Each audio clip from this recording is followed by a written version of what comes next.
Assalamualaikum warahmatullahi wabarakatuh. Halo semua. Mbak, di video kali ini merupakan, rangkaian keempat ya, rangkaian keempat dari, mmm, video saya tentang project cost management ya, di mana di video kali ini saya akan bahas mengenai determine cost, yaitu proses ketiga dalam, eee, proses project cost management. Bersama saya di kanal Mas Jongkok.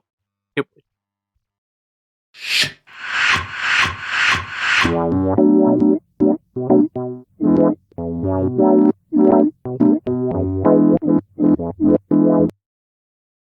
Mbak, di video kali ini saya akan bahas tentang, determine budget ya, di mana ini merupakan, eee apa nih, proses ketiga di dalam project cost management.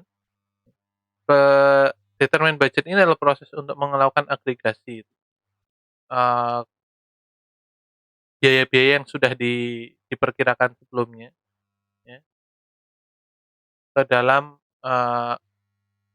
baseline seperti itu. Nih, nah, jadi determine budget ini adalah proses untuk melakukan agregasi ya, dari cost yang sudah diperkirakan ya, sebelumnya, terutama di individual activities maupun works ya, work package. Untuk membangun, cost baseline. Jadi tujuan utamanya adalah membangun cost baseline. Nah, di sini keuntungan utamanya adalah, eee, kita akan membangun cost baseline ya, yang dibuat tadi, yang dibuat untuk melakukan proses monitoring dan controlling dari sebuah, proyek atau performance dari sebuah proyek. Nah, proses ini biasanya akan dilakukan, eee, di awal sebelum pengerjaan proyek, tapi setelah mengetahui, estimate cost-nya. Ya. Nah ini, flow diagramnya, seperti biasa untuk masukan yang dibutuhkan ada project management plan, ada project dokumen, ada business dokumen, ya, conduct procurement dan, organizational, terus nanti hasilnya bisa jadi, eee, project management plan, ada cost control dan juga, project, document juga hasil akhirnya.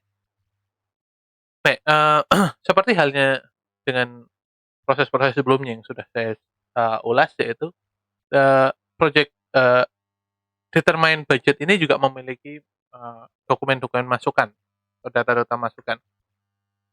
Data tersebut yang pertama ada project management plan, yaitu berupa cost management plan, research management plan, dan scope baseline. Eee, yang kedua ada project document, ada basis of estimate, cost estimate, project schedule, dan risk register. Ini hasil dari, proses estimate cost sebelumnya. Lalu, masukan berikutnya ya bisnis dokumen, ada business case dan benefit management plan. Nah ini yang, bukan merupakan hasil dari proses sebelumnya ya. Jadi, kalau business case ini misalnya, eee, studi kasus tentang sukses, faktor sukses dari sebuah proyek gitu, terus, di faktor sukses di finansialnya seperti apa, seperti itu. Terus kalau benefit management plan ini, eee, gimana cara kita mendapatkan keuntungan gitu ya, keuntungan dari proyek yang dikerjakan. Makanya bukan hanya keuntungan secara finansial, cuman misalnya dari schedule-nya, time frame-nya kira-kira bisa lebih cepat atau lebih lambat gitu. Terus ada agreement, ini, eee, perjanjian tentang informasi, paling nggak informasi awal, applicable agreement gitu, persetujuan yang bisa diaplikasikan ke dalam, eee, produk dan service yang dibuat, termasuk juga kalau kita menggunakan pihak ketiga di situ. Terus ada enterprise environmental factor ya. Jadi, kira-kira lingkungan-lingkungan enterprise yang dapat mempengaruhi dari proses cost determine budget ini. Bisa jadi misalnya multiple years, eee, project gitu dengan multiple currency ya. Jadi misalnya tiap tahun nanti akan ada inflasi dan yang lain-lain, fluktuasi. Nah, itu juga harus diperhatikan di sini. Terus, eee, ada juga organizational process asset.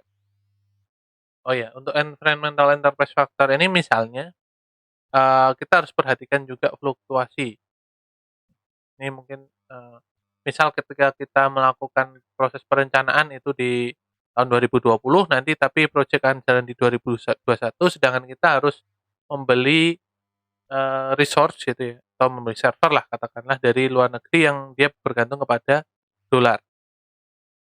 Jadi kita juga harus perkirakan, eee, limit naik turunnya dolar di tahun depan juga, seperti itu. Nah, terus kalau organizational process aset ya, ini seperti aturan, prosedur, dan guideline yang ada dalam organisasi tersebut terkait dengan proses, budgeting ataupun, cost management ini. Nah, berikutnya ada tools dan tekniknya. Seperti halnya juga di, eee, proses yang lain ya, di sini butuh expert judgment. Kita butuh pendapat ahli terkait dengan project-project yang mirip, terus ada financial principle, ada funding requirement misalnya seperti itu, atau ada disiplin ilmu seperti itu. Ini hampir mirip juga dengan estimate cost. Terus ada cost aggregation.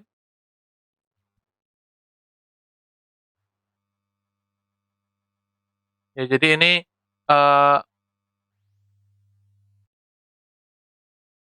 proses agregasi antara cost estimate ya dengan, paket pekerjaan yang akan dikerjakan.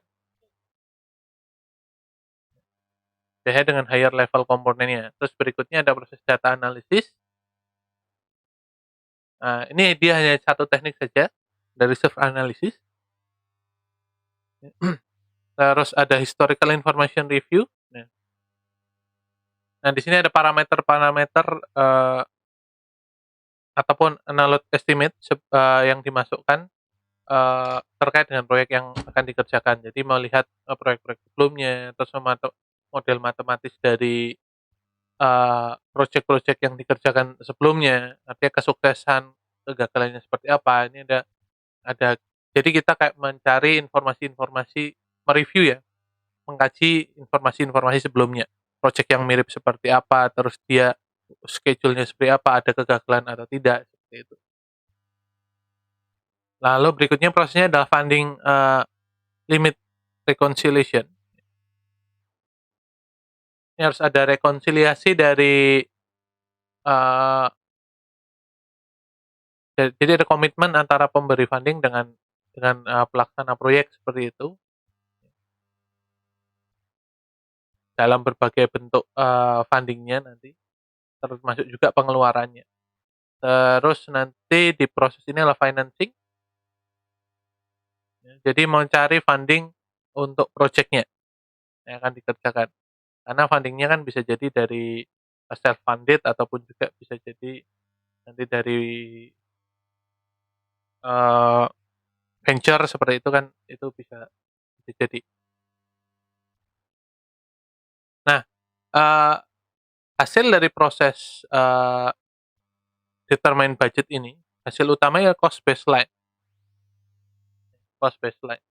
Cost baseline ini adalah tadi sebagai dasar untuk melakukan, eee, performance, measurement atau pengukuran performance dari proyek yang dikerjakan. Ya termasuk juga, eee, untuk menjaga agar proyek itu bisa bisa dikerjakan dalam baseline-nya. Berikutnya hasilnya ada project funding requirement. Project funding requirement. Nah ini, eee, dokumen ya yang menunjukkan bahwa ini funding yang dibutuhkan untuk mengerjakan proyek ini seperti apa. Apakah quarterly, annually, atau monthly seperti itu. tergantung dari cost baseline yang sudah dibentuk. Terus ini ada project document update ya, karena di sini sudah ada baseline-nya, artinya cost estimate-nya akan terupdate, project schedule-nya juga akan terupdate, dan list register juga akan diupdate juga. Baik, ini sedikit contoh, ada gambar gitu, grafik tentang project budget komponen, di mana di sini ada project budget, ya. Ini total amount-nya adalah ke atas. Terus ini ada management reserve, ada cost baseline, ada control account, ada contingency, ada work package cost estimate, ada activity contingency reserve, dan activity cost estimate.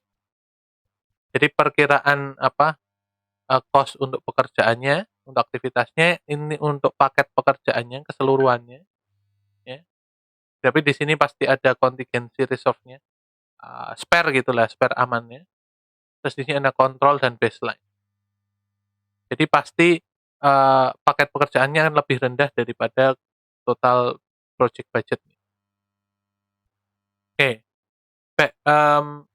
Itu tadi jika ada pertanyaan terkait dengan uh, determine cost itu determine budget, sorry ya, itu bisa tinggalkan di kolom komentar, atau jika memang penjelasan saya ini ada yang kurang, bisa berikan saran di kolom komentar. Demikian tadi video yang bisa saya sampaikan, ulasan saya yang bisa saya sampaikan tentang determine budget. Kita ketemu lagi nanti di video yang terakhir di seri kelima tentang kontrol cost. Terima kasih sudah menyaksikan video ini. Jangan lupa tinggalkan jejak melalui kolom komentar dan like video dan subscribe juga channel ini. Terima kasih. Saya tutup. Assalamualaikum warahmatullahi wabarakatuh. Bye bye.